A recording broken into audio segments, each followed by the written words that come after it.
All right, so let's do it. We're going to get into some pretty exciting stuff.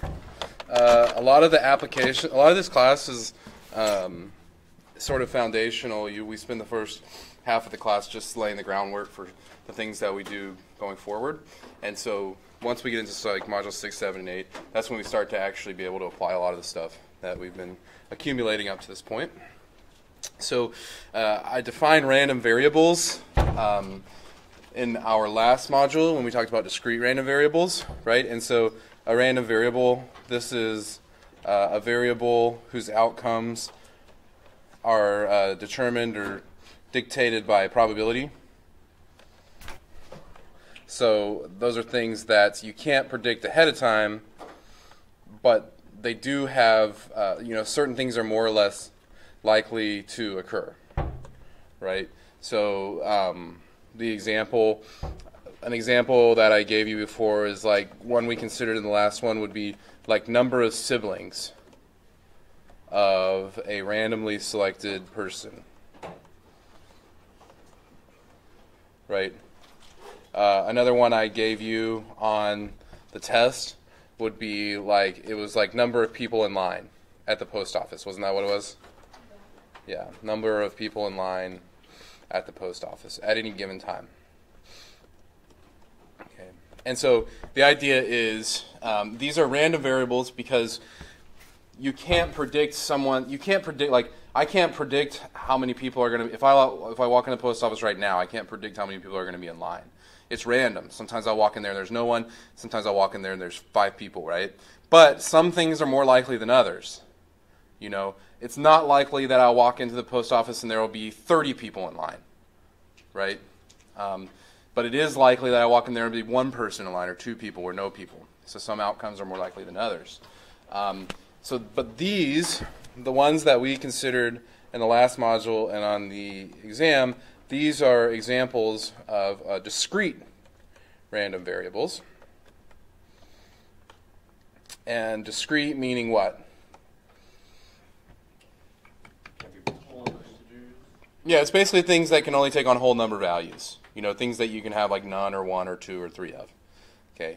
And if you have a discrete random variable, then we can table their probabilities. And that's, like I gave you an example of that on the test. We looked at some of those in our last module. It gets a little more complicated, though, when you start dealing with the other type of quantitative data, which is continuous. All right. So now we looked in our last example. It was like if you have a discrete random variable. If you have a discrete random variable, say x, like the one we did with number of siblings, right? Then you could have a probability distribution. Okay, so you could have a probability distribution, but what a probability distribution looks like is it looks like a table, right? And you list all your outcomes in one column, and you list their likelihood in the other, right? And some properties of that probability distribution is that probabilities, like always, have to be between 0 and 1, and the sum of the probabilities have to add up to 1. Okay, so that's what we were talking about in the last module. So all those probabilities have to be between 0 and 1 all the time anyways. That's just a rule of probabilities. But it has the additional requirement that if you add up all the probabilities, they have to come out to 1 because, well, they just have to. You can't have more than 100% probability or less than that. So this was for discrete random variables. Now, the question is, what happens, okay, what happens if we try to do this and we try to make the jump and consider things about continuous random variables? Right. Now if I want to consider continuous random, what's the problem with continuous random variables as opposed to discrete random variables? Yeah, they never end, and there's infinitely many possibilities, right? It really comes down to how precise of a measurement instrument you're using. So, like, if like if I'm measuring the heights of people, right? The problem with the table is that the table won't work, right? And the reason the table won't work is because, like, if I was trying to consider the heights of people, well, I could come to you and I can measure you, and you might be 68.8 inches tall, but someone else could be 68.81 inches tall, and someone else could be 68.811 inches tall, and someone else could be 68.8111 inches. It just depends on how precise our measuring tool is, right? So the problem is we can't use a table because the table would be infinitely large, right? The other problem with that is that if there's infinitely many possible outcomes and all of the outcomes have to add up to 1, how much probability could you give to each outcome? It has to be like everything has like an infinitely small probability, because there's infinitely many possibilities spread over 100% probability. Then they're all going to get infinitely small probabilities. Like everything is essentially going to have a 0 probability, right? The probability that you see someone exactly 68.81 inches tall is like 0. It's probably not going to happen. You could do it all day, and someone's, even if they're close, they're probably going to be a little different than that, right? So the table doesn't work. Now, we did make tables out of continuous random variables, right? Because we took continuous random variables and we turned them into histograms, right? So you remember creating histograms? Well, how do we do it? How do you make a histogram out of a data set? What do you got to do first? You got to line it. Well, it goes in order, yeah. And then what do you have to do if I want to make a histogram? Like if I observed everyone's heights in here and I want to make a histogram of our heights, I can't give a bar to every single possible height because we're all different heights.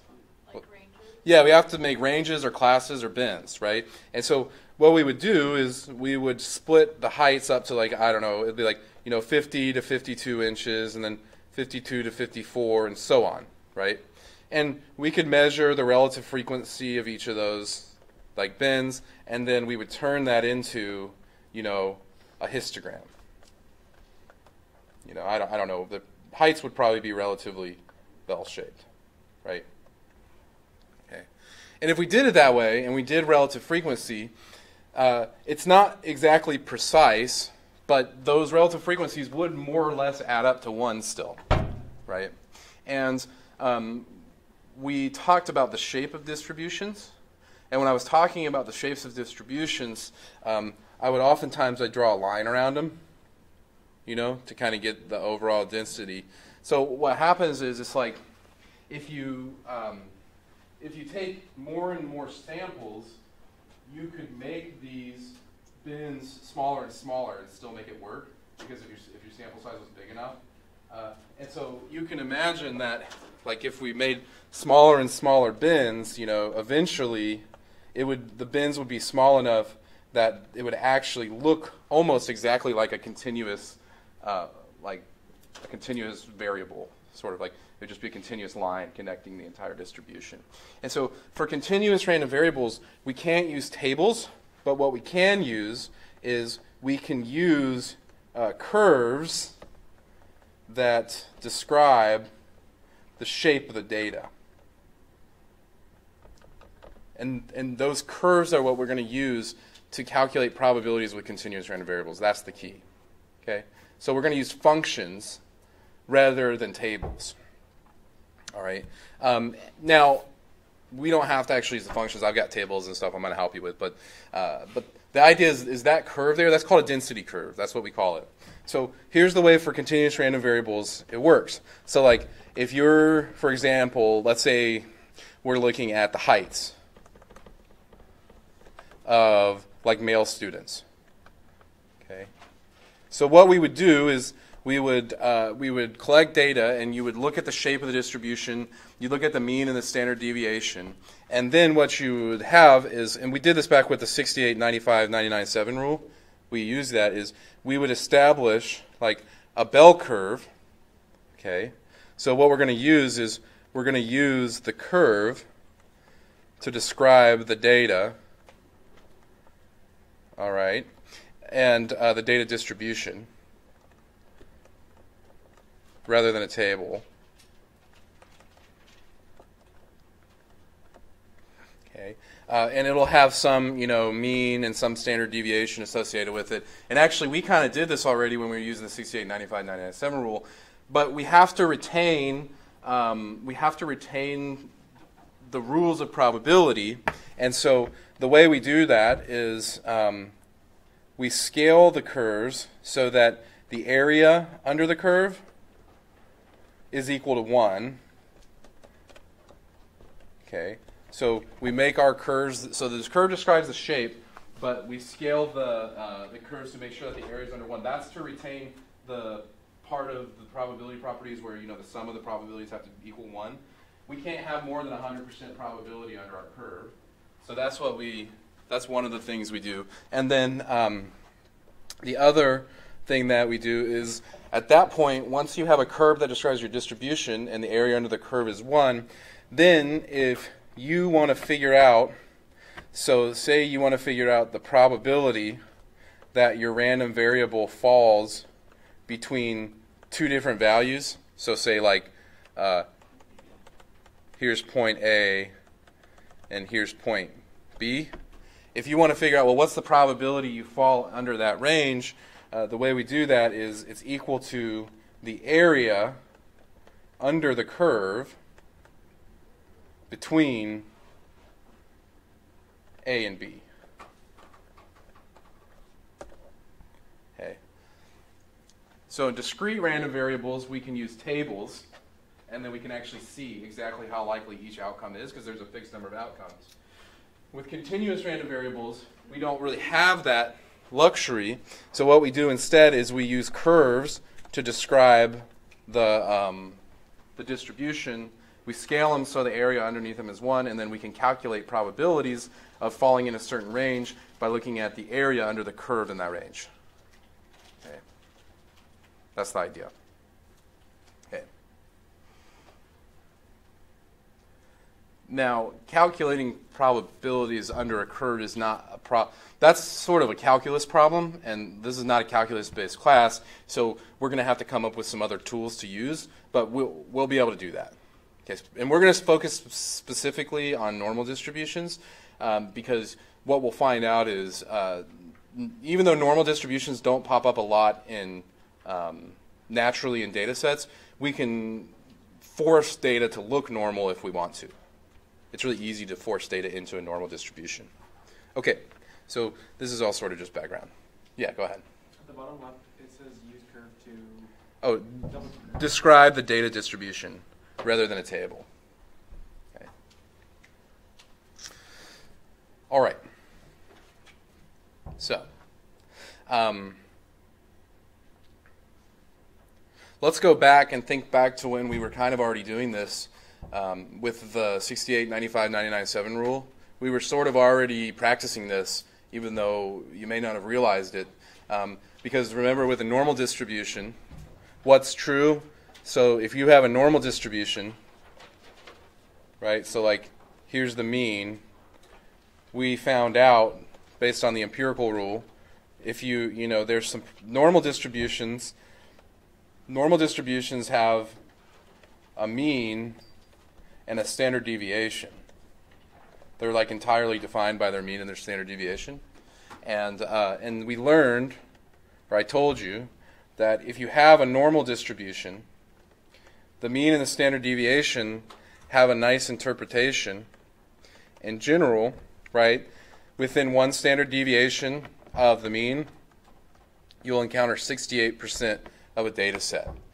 What that's equivalent to saying is that, like, if you take the curve that describes a normal distribution and you calculated the area underneath the curve between that point and that point, it would come out to more or less 0.68 or 68%.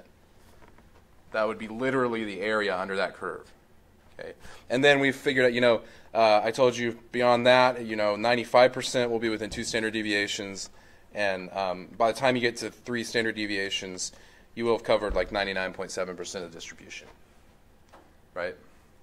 So that was on our first test. And I asked you some questions about that. And you can split it up like the 34% on each side, right? It's symmetrical. And so you can calculate probabilities off a normal distribution just using the rule. Okay? So like, here's an example. Okay, so here we look at cholesterol levels. So total cholesterol levels in men, they have a normal distribution, mean 180, standard deviation 36.2. What's the probability that if you randomly select a man that his cholesterol exceeds 216.2? Okay, and we can solve this just by using the empirical rule. Okay, so if you draw the distribution of cholesterol levels, right, the mean is right in the middle, you know, and then you can go out standard deviations. So the standard deviation is 36.2. So if I went up 1 standard deviation, that would be what? 180 plus 36.2. That would get us to 216.2. There's a reason I asked about that value specifically, because that happens to fall exactly on 1 standard deviation above average, right? And you could calculate some of these other numbers if you wanted to. But what we know then, right, is that, you know, 68% is in here. I always drew the pictures where I colored them in. And that's because the number that we calculate corresponds with an area. So what would be how would we get the answer here to this question? What would the answer be?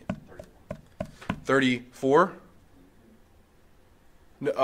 Exceeds. Oh. Exceeds. Oh, so What's the probability it exceeds 216.2? so you add up all the other ones. Yeah, you could add up all the other ones. Another way to think about it is we could figure out how.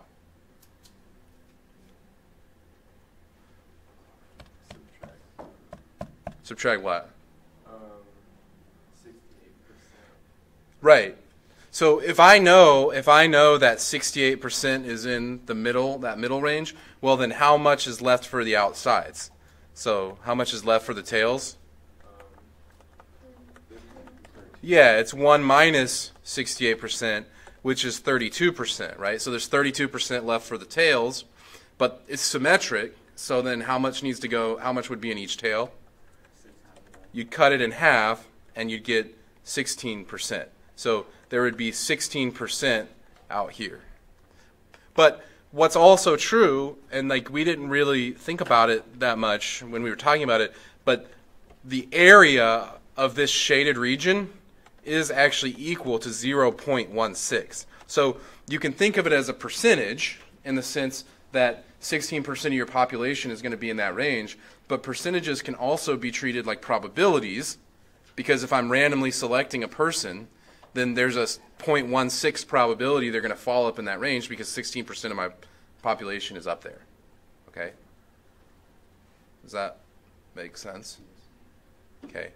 So it's a percentage, but it's also a probability when you start randomly selecting from that population. It turns into a probability. All right. Does everybody understand this problem and how I got that answer? Do you have any questions about this? I know it's we're reaching back a little, but we did do this already. So it should kind of be review, hopefully. Yeah? Any questions? No? All right. So that's great. To be able to use the 68, 95, 99.7 rule, but it doesn't always work because it's really restrictive. Because if you notice, there's only like 7 tick marks on there. So the rule itself would only allow us to talk about probabilities that fall in or beyond or between those 7 values. So there's a restriction there. So what about when it doesn't work? So like, let's say, for example, the cutoff for high cholesterol maybe is 200 or something, right? Well, the mean is 180, and we just figured out 1 standard deviation above average was 216.2. Well, 200 doesn't fall on either of those numbers. You know, 200 is right here. So then the question becomes, well, what if I want to know the probability that someone is above a cholesterol of 200, right?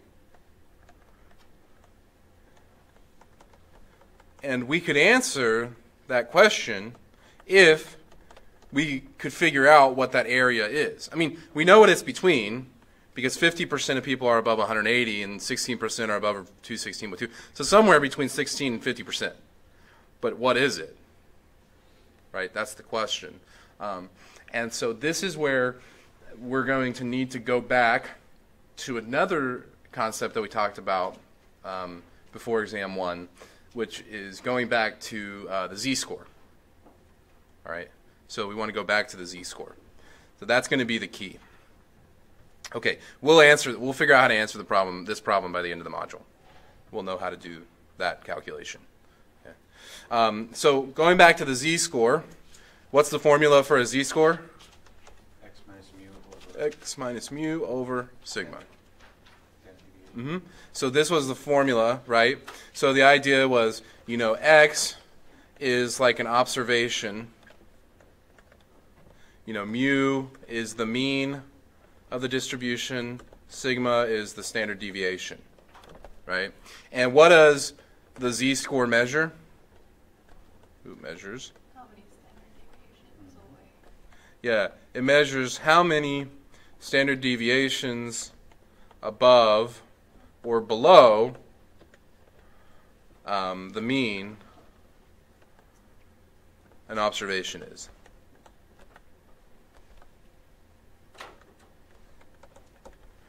Okay, so it's like if you have a positive z-score, you're above average. If you have a negative z-score, you're below average. We can compare populations using z-scores, right? And there was one of the tests about swimmers, I think, right? We calculated z-scores, compared them. We looked at heights, like on basketball teams, I think, on the practice test, right? So we calculated z-scores. Okay. So we could calculate, I don't necessarily know how to answer this question yet. What's the probability that someone has a cholesterol over 200? But we could calculate their z-score at least, right? So for a male with a cholesterol level of 200, right, because the mean was 180 and the standard deviation was 36.2, right, we could get that person's z-score. Okay, so the z-score of someone with a cholesterol of 200, right, so 200 minus the mean divided by the standard deviation, that's just, what 20 over 36.2? And what does that come out to be? Somebody want to get that for me? 0.5525. So 0.552. So some decimals. Let's say we're going to round, say, to 2 decimal places. So it'd be like 0.55, right? Okay. So that person, this person, so if you have a cholesterol level of 200, that's what? 0.55 standard deviations above average.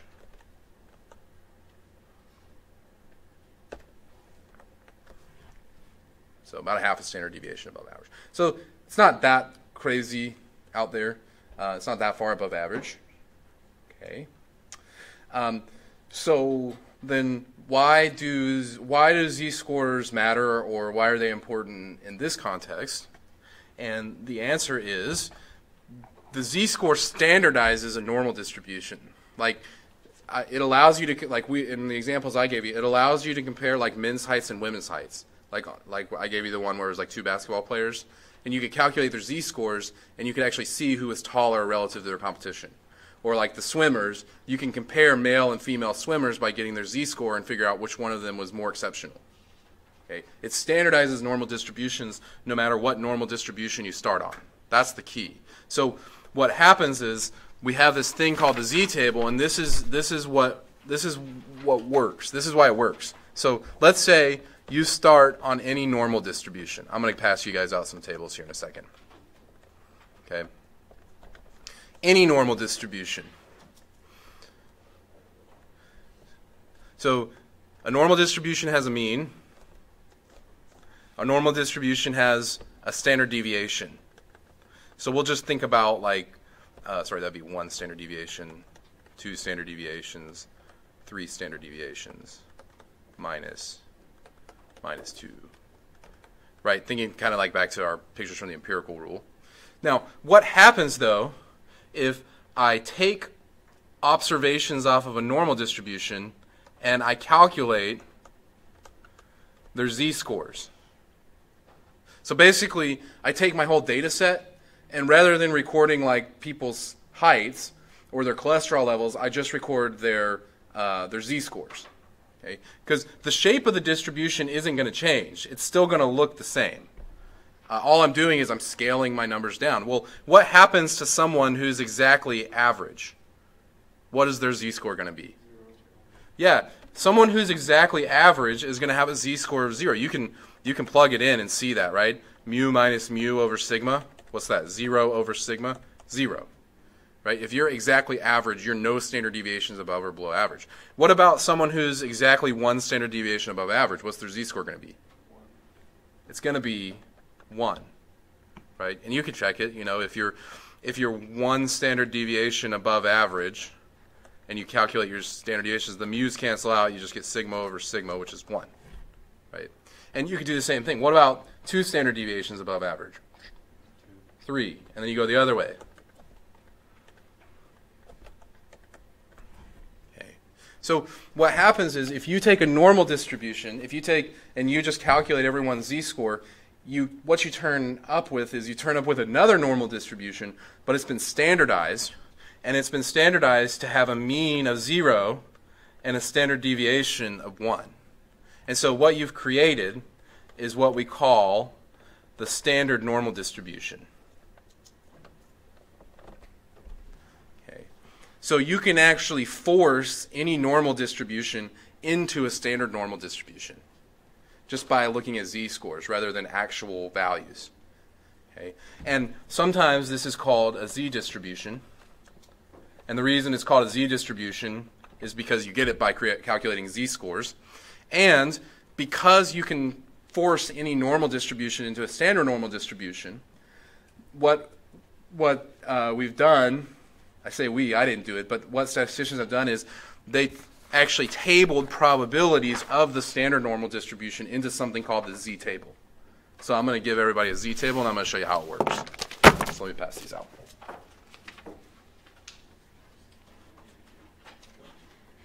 It's two-sided.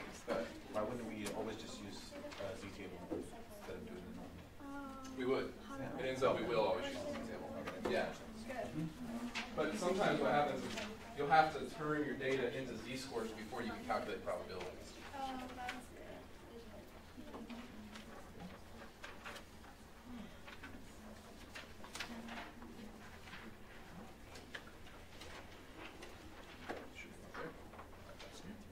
Okay, so you'll notice a z-score or a z-table has it's two-sided. There's a front side and a back side. So I have one right here. Mine's in colors. Yours is not. Sorry. But it has a front side. You'll notice in the first column on the front side, all the values are negative. And then you notice on the second side, all the values in the first column are positive. All right. What you'll also notice is there's a picture at the top of both sides.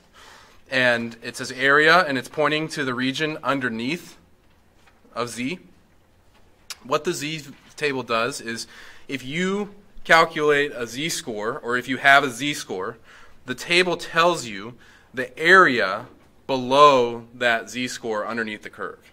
So like you can see for negatives, so it starts at very low area, because if your z-score is very far down the distribution, there's not going to be much area below that.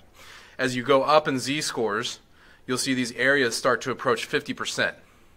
And that's because if you hit a z-score of 0, then 50% of your distribution would be below it. And then if you flip to the other side, you'll see that the probabilities start at 50% and they go up. So the numbers inside the table are areas or probabilities.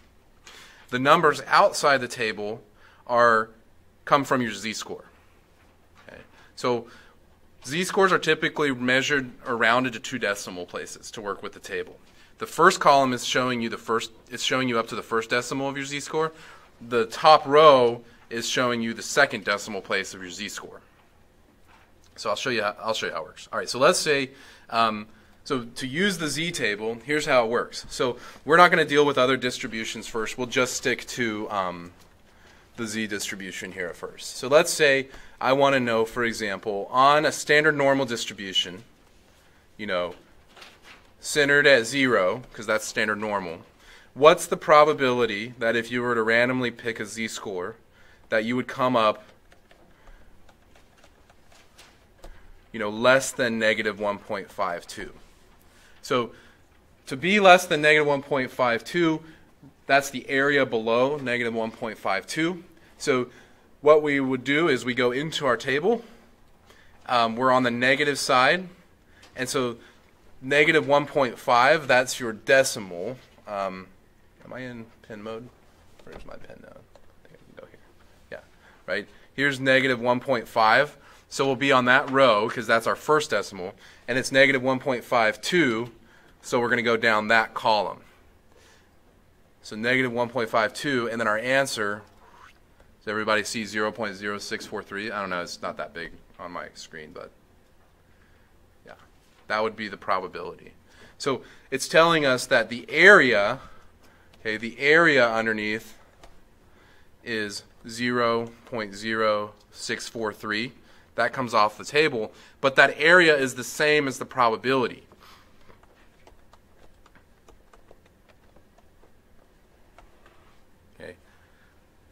So there's about a 6.4% chance that you'll encounter people in a normal distribution that are more than 1.52 standard deviations below average. That's the area below. Okay. Is everybody able to find that number on the table? Do you understand why we picked that number? No? Okay, so here's my z-score, negative 1.52. So I'm looking for, so this is the number I'm taking to my table. Okay. So what the table reads is the first decimal place to the first decimal place, that's where you go on the first column. So negative 1.5. That's why in my table I went down to the negative 1.5 row. So I'm on my negative side, so I'm going to here, right, to that row. Then if you look at what's the second decimal place? It's right. It's 0.02. So it's negative 1.5 and then 2/100ths. So then you look at the top of the page, and that's why I went to the 0.02 column. And then you look at where those two intersect. Okay. And they intersect right there, so that's the probability of being below negative 1.52 on a standard normal distribution. Okay? All right. Now, the table always reads below probabilities. So what if I wanted to do an above probability? So, like, what's the probability that you see a z-score above negative 0.36? Okay. Exactly. So we can still look up this z-score in our table. So if I go back to my table, negative 0.36. So I'll go negative 0.3. I'll scroll out so we can see both.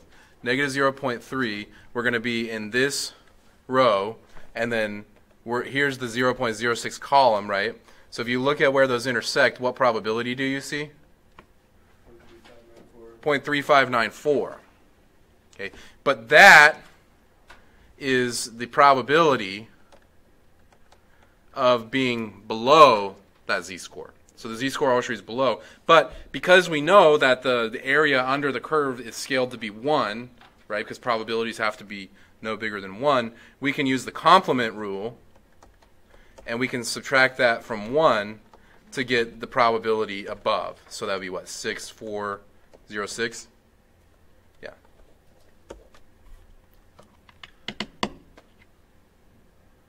Right? So the way we use the z-table is, if you're looking for a less than probability, that comes straight off the table because it always reads less than.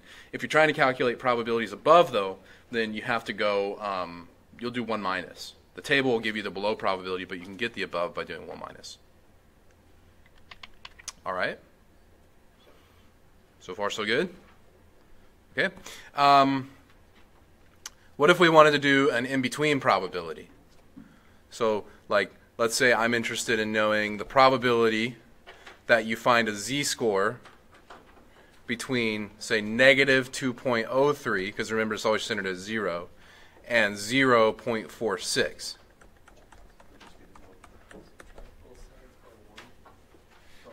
You could. There's a couple ways you could do it.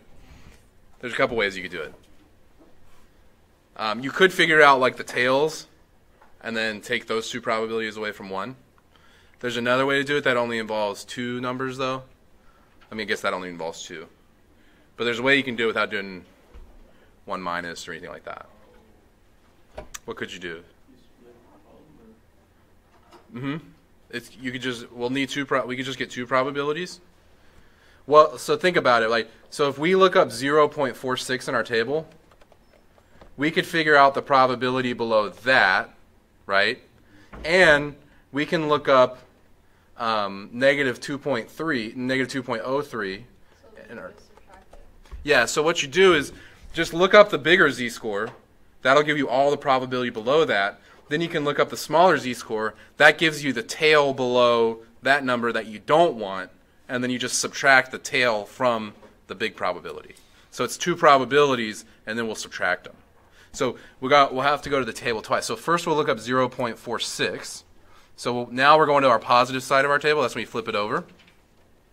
So if you go to 0.4, here's 0.4. Here's the 0.06 column. So the probability below 0.46 is 0.6772. Right? That's this. 0.6772. So that's part of it. Okay? But that's too much probability. So we need to go look up our negative z-score. So we'll go to negative 2. So now we're going negative 2.03. We're intersecting those ones. What's the probability of that? 0.0212. Yeah? 0.0212? Okay. So that's 0. Maybe? You're going to let me write? Just thinking about it.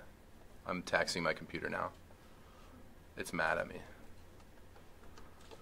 All right, 0.0212. Okay, and so then you just take those probabilities. So that to get the probability, you're just going to go 0.6772 minus 0.0212, and then whatever that comes out to be is what? 0.656? There's no, yeah, the twos end up canceling on the bottom. Okay.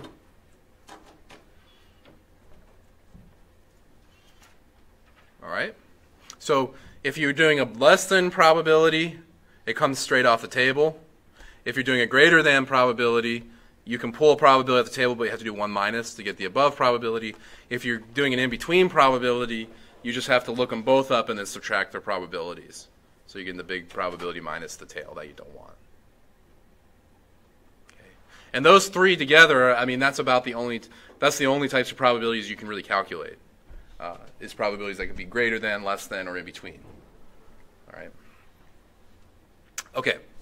So so back to our problem here. I'll make this one bigger because we'll have to do a little work here. You know, I asked about cutoffs that don't fall onto the nice 68, 95, 99, 7 rule. You know, so the idea for high cholesterol was the mean was 180, and the standard deviation was 36.2. And I asked about, well, the cutoff for high cholesterol is 200, which doesn't fall nicely on one of those tick marks. So then if I was trying to figure out, so this one, I said less than, could we now figure out the probability of being less than a cholesterol of 200? So could we actually figure out that area or that probability? We could. How? Right. What we do is we don't work on that normal distribution. We just calculate the z-score, and then we get our probability off the z-table, right? Because we know that any normal distribution turns into a z-distribution when you calculate z-scores. So we go, okay, z-score for that observation, you know, we already did that. 200 minus 180 over 36.2. And we got that it came out to 0.55. Okay. So what we do is we say, okay, then whatever that probability is on that normal distribution, it'll be the same or almost the same as going to the z-table and finding the probability of being below 0.55. Because this is standard normal distribution. All right? Then we just go look it up. So I'll go over to my table and I look up a z-score of 0. On the positive side, we're at 0.5. Right here's 0.55. What do you see? 0.7088. Okay. And so then for my solution here, this value right here, once my computer catches up, that probability is 0.7088. And that's approximately equal to the probability on this distribution because we know that z-score is just standardized normal distributions. So we don't calculate the probability on the original distribution. We turn it into a z-score and we grab our probability off of the standard normal distribution. But they correspond with each other because they have the same shape. So that's the idea. Okay?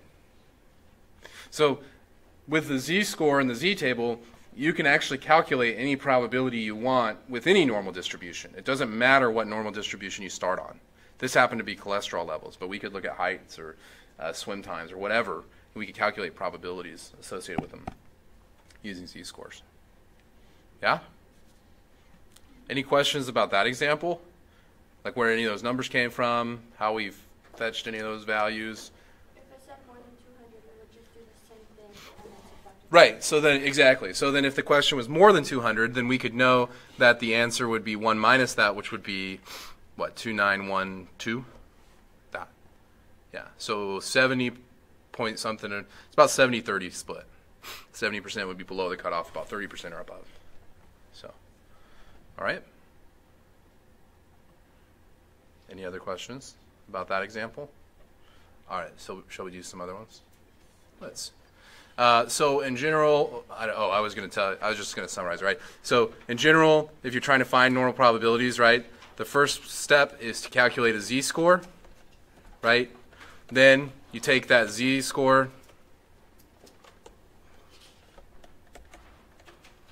to the z-table, and then from that, it produces a probability. Okay? And just remember that if you're doing a less than probability, right, that's just comes off the table. If you're doing a more than probability, then you have to do the 1 minus. And then if you're doing an in-between probability, then you're going to get two probabilities, right? You're going to get probability 1, and then you're going to subtract probability 2. So, but it always starts with a z-score. Yeah?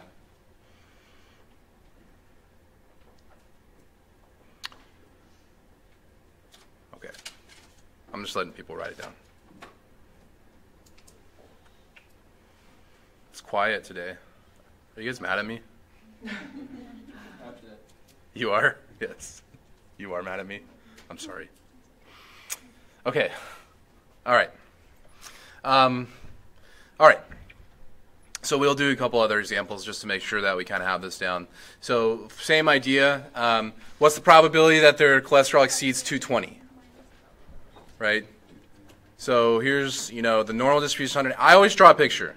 This is just my personal process. I recommend it. Helps you understand if you're doing greater than, less than, or in between probabilities. What's the probability that it's more than 220? So I'm doing an above probability, so I know that I'm going to do 1 minus at the end after I look up my z-score. But first I have to actually get the z-score, right? So z-score, the cutoff here is 220. The mean and standard deviation don't change. We're just changing the observation value. So you get 220 minus 180 is what? So that's 40 over 36.2. And then what does that come out to be? 1.105. We'll always round our z-scores to 2 decimal places because that's as precise as the table gives us. So that would be rounded to 1.11. Is that true? Okay.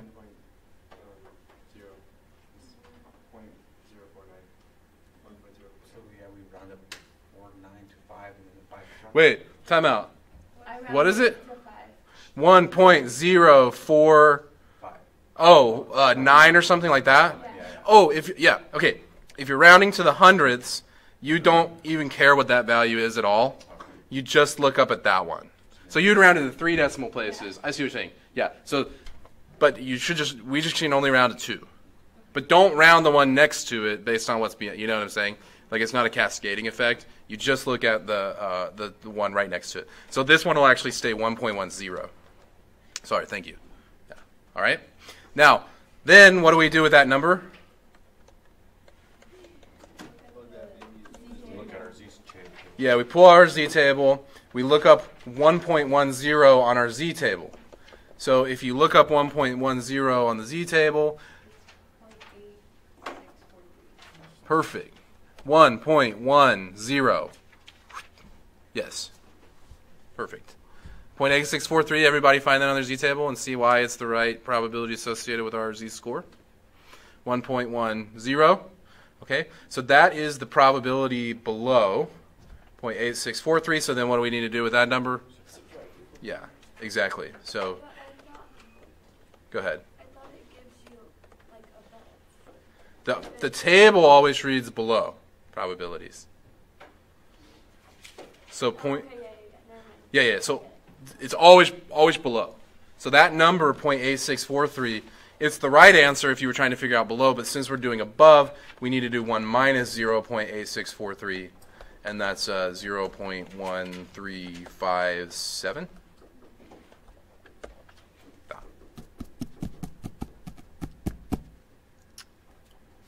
So there's about a 13.5% chance that you'd find someone up in that range. All right.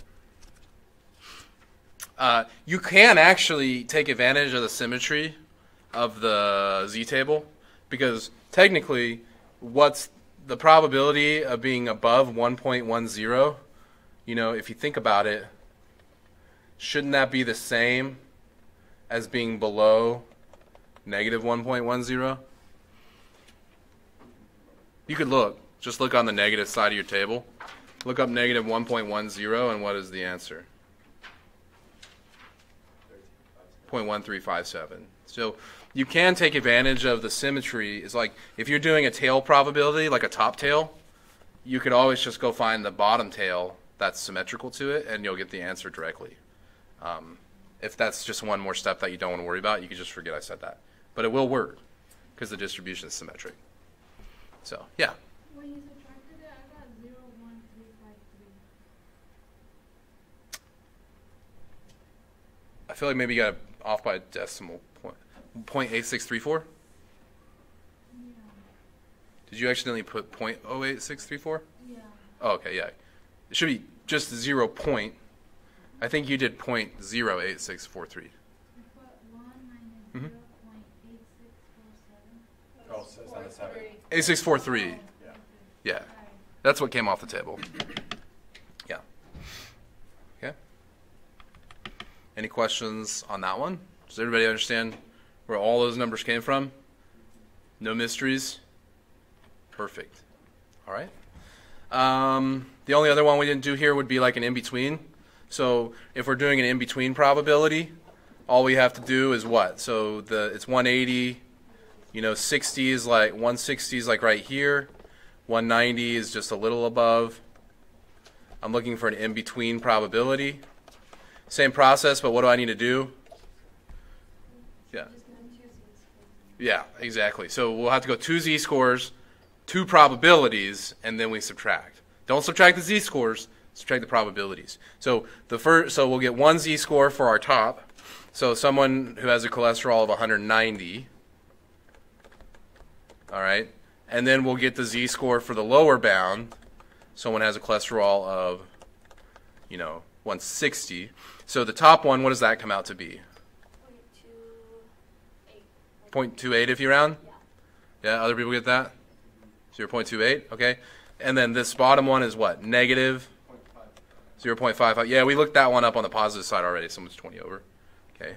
So then what we'll do is we say, okay, so now we've got our 2 z-scores. So we'll go to the Z table. We'll look up 0.28. Then we'll look up negative 0.55. And we'll find the probability of being in between those two cutoffs. Well, how do you do it? It's just two probabilities, and then you subtract. So first, we'll look up 0.28. So go to your table, 0.28. And then what probability do you get there? 6103. That's the big probability. Then you go to your negative side, look up negative 0.55. What probability is there?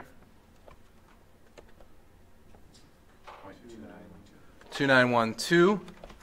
All right? That's the probability below. That's the tail we don't want.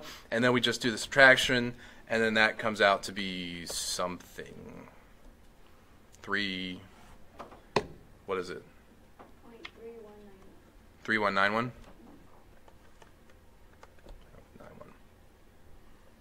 And that would be your answer for in-between probability. All right, and this works for any normal distribution. So as long as you're working on a normal distribution, you can always calculate z-scores and get probabilities associated with that normal distribution as long as you have like a table. Or if there's software programs that can call it, they call the probabilities. But without that, that's how you have to do it. All right?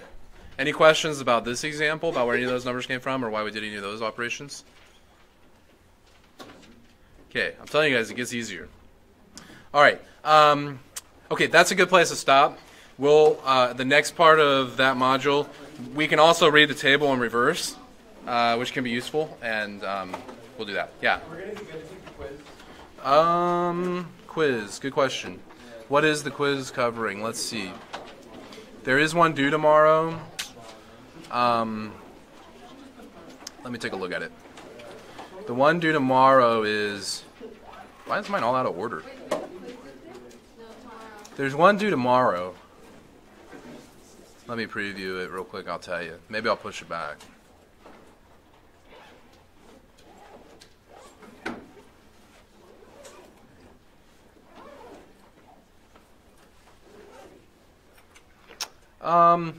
Technically question 7 we haven't gone through. So I'll just push it back and I'll move it back to next week so that you can, I'll move it back to, let's see, February, what is it, the 19th? I'm going to push it back to the 24th. So I'll push it back to next Monday.